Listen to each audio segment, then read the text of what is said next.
হাফিজুর ছিল একদম সাধারণ আর গরিব ঘরের ছেলে। বাবার সামান্য আয়ে কোনো মতে সংসার চলত। পড়াশোনার পাশাপাশি ছোটখাটো একটা কাজ করে যা পেত তা মায়ের হাতে তুলে দিত। নিজের বলতে ছিল একটা ভাঙাচোরা ল্যাগ করা স্মার্টফোন। সারাদিনের কঠোর পরিশ্রম আর মানসিক ক্লান্তি দূর করার একমাত্র মাধ্যম ছিল রাতের বেলা একটু ফ্রি ফায়ার খেলা। তার আইডিতে কোনো দামি গান স্কিন ছিল না কোনো নামি কস্টিউম, কিন্তু তার ওয়ান ট্যাপ হেডশট আর গেম প্লে ছিল অসাধারণ।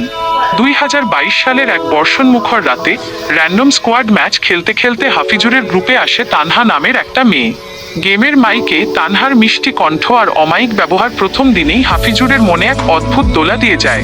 সেই ম্যাচে তানহা যখন এনিমির সামনে নকডাউন হয়ে গিয়েছিল, হাফিজুর নিজের লাইফের তোয়াক্কা না করে ব্লু ওয়াল মেরে তাকে বাঁচায় এবং ম্যাচটা বুইয়া এনে দেয়। গেমের ডুও থেকে জীবনের জুটি। সেই রাতের পর থেকে প্রতিদিন রাত 11টা বাজলেই তানহা লবিতে এসে হাফিজুরের জন্য অপেক্ষা করত। দেখতে দেখতে তারা গেমের অফিসিয়াল ডুও পার্টনার হয়ে যায়। গেমের সোশ্যাল জোনে ঘন্টার পর ঘন্টা দাঁড়িয়ে থাকা, নিজেদের সুখ দুঃখের গল্প করা ছিল তাদের রোজকার রুটিন। হাফিজুর কোনো লুকোচুরি করেনি। সে তার ভাঙা ঘর, তার দারিদ্র্যের কথা তানহাকে পরিষ্কার জানিয়েছিল। তানহা তখন ইমোশনাল গলায় বলেছিল, হাফিজুর, আমি তোমার টাকা বা দামি আইডি দেখে ভালোবাসিনি।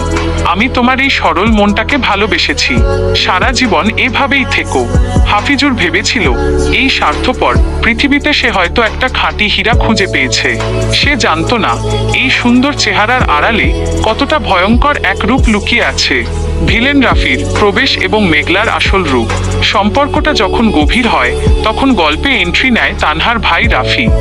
রাফি ছিল বড়লোকের অহংকারী বখাটে ছেলে, যার কাছে টাকা আর ইগোই ছিল সব। বোন কার সাথে গেম খেলে সেটা দেখতে এসে রাফি যখন হাফিজুরের সাধারণ আইডিয়ার গরিব ব্যাকগ্রাউন্ডের কথা জানতে পারে, তখন থেকেই সে হাফিজুরকে সহ্য করতে পারত না। গেমের লবিতে হাফিজুরকে ডেকে এনে মাইকে নুব ফকিন্নি বলে অপমান করা রাফির নিত্যদিনের কাজ ছিল। সে ছিল এই ভালোবাসার পথের প্রধান ভিলেন, যে সবসময় হাফিজুরকে মানসিক টর্চার করত। কিন্তু গল্পের সবচেয়ে বড় এবং আসল ভিলেন ছিল তানহা নিজেই, যার আসল রূপটা ছিল আকাশের কালচে মেঘলার মতো অন্ধকার। মেঘলা ছিল এমন এক লোভী মেয়ে যার একটা দুটো বয়ফ্রেন্ডে মন ভরত না। তার ব্যাকগ্রাউন্ডে সবসময় 10-12টা বয়ফ্রেন্ডের একটা লম্বা লাইন থাকতো। কাউকে সে বলতো কাজিন, কাউকে বেস্ট ফ্রেন্ড, আর কাউকে গেমে রিচ পার্টনার।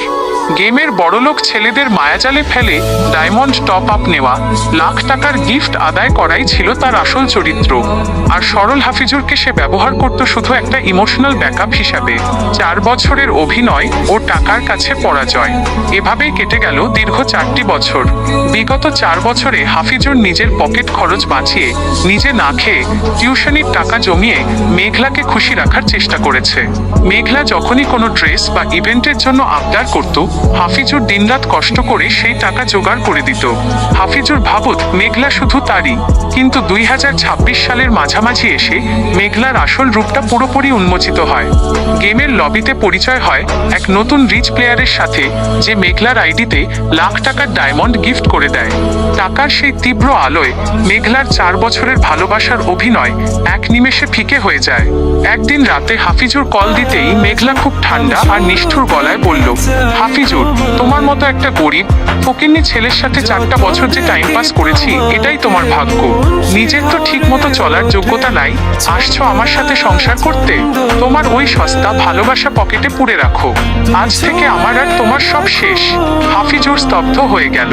তার 4 বছরের পবিত্র অনুভূতি, তার ত্যাগ, সবকিছুকে মেঘলা টাকার অহংকারে পা দিয়ে পিষে দিল। ঠিক তখনই রাফিও হাফিজুরকে ফোন করে হুমকি দিল, এরপর যদি আমার বোনের আশেপাশে তোকে দেখি তবে দুনিয়া থেকে সরিয়ে দেব। 4 বছরের মায়াজাল ছিঁড়ে মেঘলা নতুন বড়লোকের হাত ধরে চলে গেল। আর হাফিজুর তার সেই ভাঙা ঘরের কোণে বসে তার ভাঙা ফোনটা হাতে নিয়ে অশ্রুসিক্ত চোখে বোবা হয়ে রইল। আশা করছি আপনাদের সবার গল্পটা অনেক বেশি ছুঁয়ে গেছে। যদি এই ভিডিওটি আপনাদের একটুও ভালো লেগে থাকে তাহলে অবশ্যই একটি লাইক, শেয়ার এবং কমেন্ট করতে ভুলবেন না।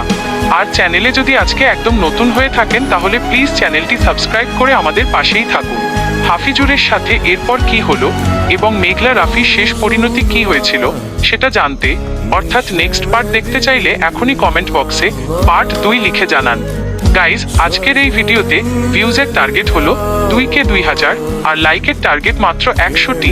আশা করি আপনারা খুব দ্রুত এই টার্গেটটা পূরণ করে দেবেন। দেখা হচ্ছে পরবর্তী কোনো ধামাকা ভিডিওতে। ততক্ষণ পর্যন্ত সবাই ভালো থাকুন, সুস্থ থাকুন। আল্লাহ হাফেজ, বাই বাই।